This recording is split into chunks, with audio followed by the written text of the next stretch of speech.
భారతదేశం వ్యూహాత్మక స్వయం ప్రతిపత్తి, స్ట్రాటజిక్ ఎటానమీ అంటే విదేశీ వ్యవహారాలలో నా నిర్ణయాలు నేనే తీసుకుంటాను వ్యూహాత్మక స్వయం ప్రతిపత్తి గురించి చెప్తుంది. రెండో ప్రపంచ యుద్ధం అయిపోయిన తర్వాత ప్రపంచం ప్రచ్ఛన్న యుద్ధంలోకి వెళ్ళింది. దానిలో క్యాపిటలిస్టు దేశాలు, కమ్యూనిస్టు దేశాలు.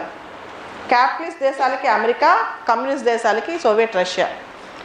ఈ రెండు కూటములుగా ప్రపంచం విడిపోయినప్పుడు భారతదేశం అలీనోద్యమంలో ఉంది. అంటే నేను ఈ రెండు కూటములకి దూరంగా ఉంటాను, ఎవరితో శత్రుత్వం తెచ్చుకోను అని చెప్పి. కానీ కొంత భాగం రష్యా వైపు భారతదేశ విదేశీ విధానం కొంత మొగ్గు చూపించింది. దానికి నిదర్శనం 1971లో రష్యాతో శాంతి స్నేహ సౌభ్రాతృత్వ ఒప్పందం 1971. తర్వాత 1991లో సోవియట్ రష్యా కుప్పకూలిపోయి రష్యా వచ్చింది దాని స్థానంలో. రష్యా 1991 తర్వాత భారత్ రష్యా సంబంధాలు ప్రధానంగా రక్షణ సంబంధాలే అయిపోయాయి. ముఖ్యంగా ఈ రక్షణపరమైన ఒప్పందాలు చేసుకోవడమే. దానిలో 2-3 అంశాలు గుర్తుపెట్టుకోవాలి. ఒకటి, ట్యాంక్ టెక్నాలజీ. యుద్ధ ట్యాంకుల టెక్నాలజీ మనం రష్యా నుంచి తీసుకుంటున్నాం. అర్జున్ ట్యాంక్, అజేయ ట్యాంక్, భీష్మ ట్యాంక్. రెండోది నౌకలు, నావిక దళాలకు సంబంధించిన నౌకలు అన్నమాట. ఉదాహరణకి అడ్మిరల్ గోర్ష్కోవ్, మనం దానికి ఐఎన్ఎస్ విక్రమాదిత్య అని పేరు పెట్టాం. మూడోది MiG-21 ఎయిర్ క్రాఫ్ట్స్. తర్వాత 5th generation fighter air crafts. ఇవన్నీ కూడా రష్యాతో పెద్ద పెద్ద డీల్స్ ఉన్నాయి. అంతేకాకుండా బ్రహ్మోస్ అని చెప్పి, BrahMos super sonic cruise missile. దీనిలో కూడా రష్యా భారత్ ఒక కొలాబరేషన్, జాయింట్గా కలిసి చేసుకున్నాం అనమాట, BrahMos super sonic cruise missile. అయితే భారతదేశానికి 2 దేశాలతో శిఖరాగ్ర సమావేశాలు జరుపుకుంటుంది. కేవలం 2 దేశాలతో, మిగతావన్నీ వ్యవస్థలు అనమాట. ఉదాహరణకి యూరోపియన్ యూనియన్తో శిఖరాగ్ర సమావేశాలు ఉన్నాయి, ఆసియాన్తో శిఖరాగ్ర సమావేశాలు ఉన్నాయి. అవన్నీ ఇన్స్టిట్యూషన్స్, అవన్నీ రీజనల్ గ్రూప్స్.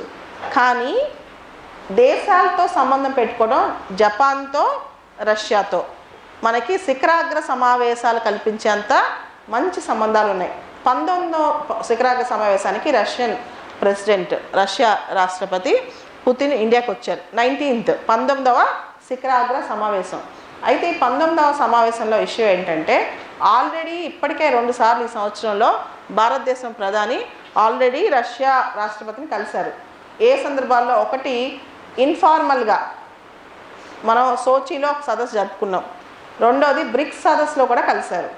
అయితే ఇప్పుడు భారతదేశానికి ఆయన రావటం అనేది చాలా ఇంపార్టెంట్, ముఖ్యమైన ఘట్టం అనమాట. ఇక్కడ S-400 Trump missile defence system అనే ఒక డీల్ని సైన్ చేసాం.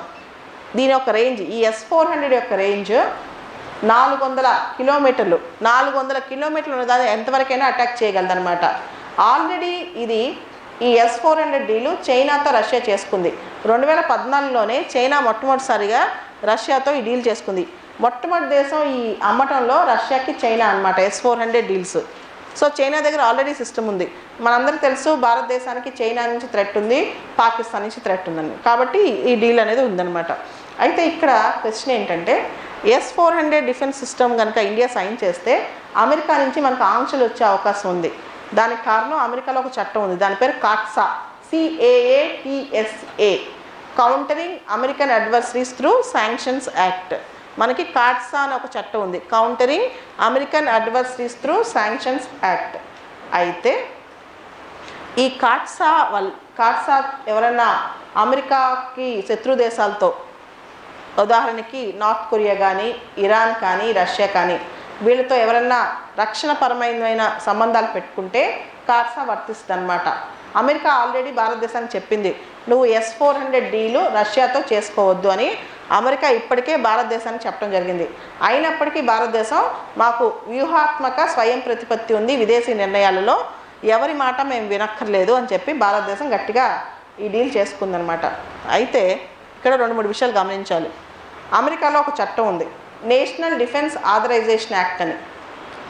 నేషనల్ డిఫెన్స్ ఆథరైజేషన్ యాక్ట్ అని 2018లో ఒక చట్టం వచ్చింది. దాని ప్రకారం ప్రెసిడెంట్ ట్రంప్ ఈ ఒప్పందాలకు సంబంధించి ఎవరైనా మిలిటరీ ఒప్పందాలు చేసుకుంటే కార్డ్సాకు వ్యతిరేకంగా మినహాయింపు ఇవ్వచ్చు ఆ దేశాలకి, ఒక వెయివర్ ఇవ్వచ్చు, అంటే ఒక మినహాయింపు ఇవ్వచ్చు. ఇండియాకి మినహాయింపు ఇస్తారా లేదా అనేది ఇప్పుడు మనం వేచి చూడాల్సిన అవసరం ఉందన్నమాట. కాకపోతే రష్యా పాకిస్తాన్ ఫ్రెండ్షిప్ పెరుగుతున్న తరుణంలో, వీళ్ళిద్దరి మధ్య స్నేహం పెరుగుతున్న తరుణంలో రష్యా పాకిస్తాన్ లాస్ట్ ఇయర్ డ్రుజ్బా అని చెప్పి జాయింట్ ఎక్సర్సైజెస్ కూడా చేశారు, ఉమ్మడి నావికా విన్యాసాలు కూడా చేశారనమాట, డ్రుజ్బా అని చెప్పి.